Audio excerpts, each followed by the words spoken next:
गरोट जनपद क्षेत्र के ग्राम पंचायत देवरी के गांव डूंगरखेड़ी के नई आबादी हरिजन बस्ती के लोग आवास के इंतजार में नरकी जीवन जीने को मजबूर है। बारिश होने पर न खाना मिलता है न सोना, फिर भी गुजर रहे हैं दुखी दिन।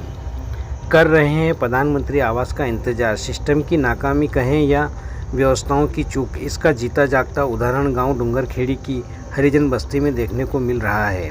लगातार आवेदन निवेदन करके थकने के बाद ग्रामीणों ने इकट्ठा होकर के मंदसौर कलेक्टर अदिति गर्ग के कार्यालय का दरवाज़ा खटखटाया और अपने प्रधानमंत्री आवास की गुहार लगाई है, जहां अतिरिक्त कलेक्टर देविका सोलंकी ने ग्रामीण को आश्वासन देते हुए कहा कि कार्रवाई का आश्वासन दिया और कहा कि हमने गरोट एसडीएम को लिख दिया है, जल्द तुम्हें आवास मंजूर होंगे। पहले अपने यहाँ पे हरदीप सिंह जी आए गांव में, उनको रास्ते पे रोक के आवेदन दिया, लेकिन उनको वोट लेने का टाइम रहता है तब हमारे गांव में आते हो। अच्छा। न हमारे लोगों की समस्या नहीं देखते, न आते हैं कि हाँ आ जाएगा, न हम लोगों के पेड़ के दोग देके चले जाते हैं।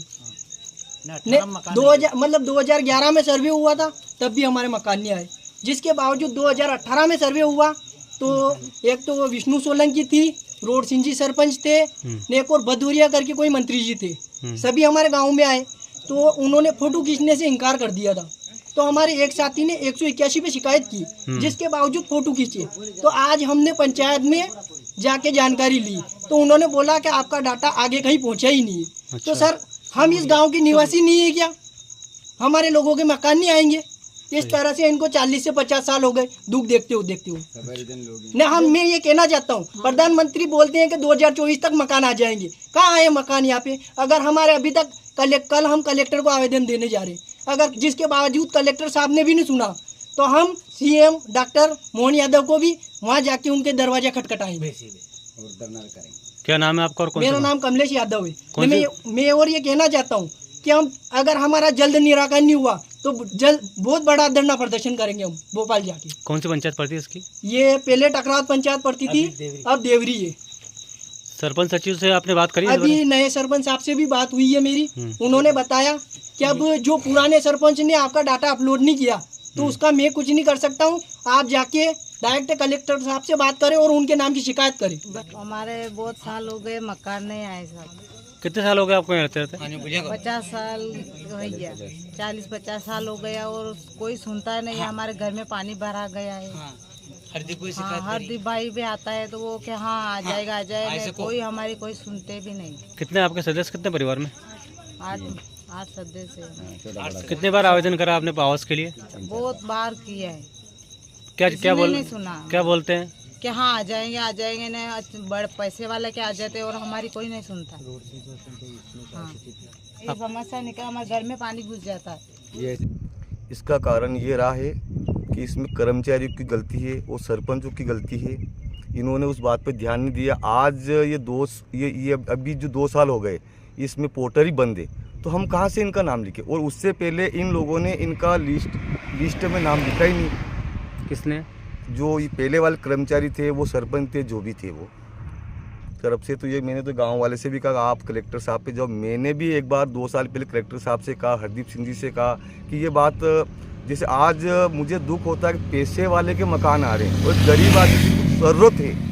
ये नहीं कि पैसे वाले की आए मकान अच्छी बात है, जिनको ज़रूरत है उनके मकान का लिस्ट में नाम नहीं, तो इसका दुख होता है। आज 2000 अभी मुझे 11 मकान दिया गया ग्राम पंचायत में, वो मकान एक लिस्ट से।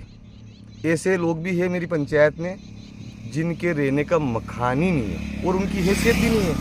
मैंने अभी 1 साल पहले मेरे गांव का एक जो सरदार सिंह नाम का व्यक्ति था, वो स्कूल में रहा, जो बारिश हुई तो उसने कहा कि मैं कहाँ रहूँ, तो मैंने जो अपने भगवान सिंह जी जनपद देश से उससे भी कहा, तो कहा लिस्ट में नाम ही नहीं है। आज तक उनका समाधान नहीं हुआ।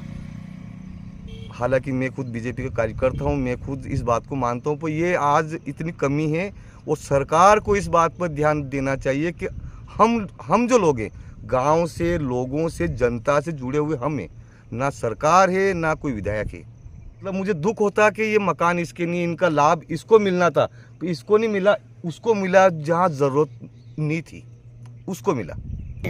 देश के प्रधानमंत्री हर गरीब का सपना आवास का पूरा करना चाहते हैं। लगातार इसके लिए प्रयत्नशील हैं, लेकिन दूसरी ओर इनकी योजनाओं पर पलीता लगाते हुए ग्राम पंचायत, जनपद पंचायत पर गुहार लगा कर 45 वर्षों से टपकती छत तथा घरों में पानी घुस जाने से परेशान होते नजर आ रहे हैं। न तो लोग बारिश में खाना नहीं बना सकते हैं और न ही चैन की नींद सो सकते हैं। ऐसे में हालात पर भी सिस्टम की नज़र नहीं पड़ती है, जो कि आश्चर्य होगा कि व्यवस्थाएं ऐसी है कि यहाँ के रहवासी गंदगी की वजह से गंभीर बीमारियों की चपेट में है। इस बस्ती की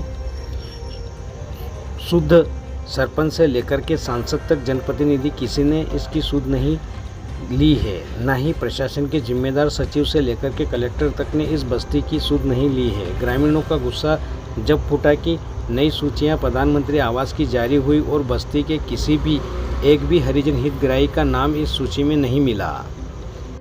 शामगढ़ संवाददाता संजय चौहान की एक विशेष रिपोर्ट।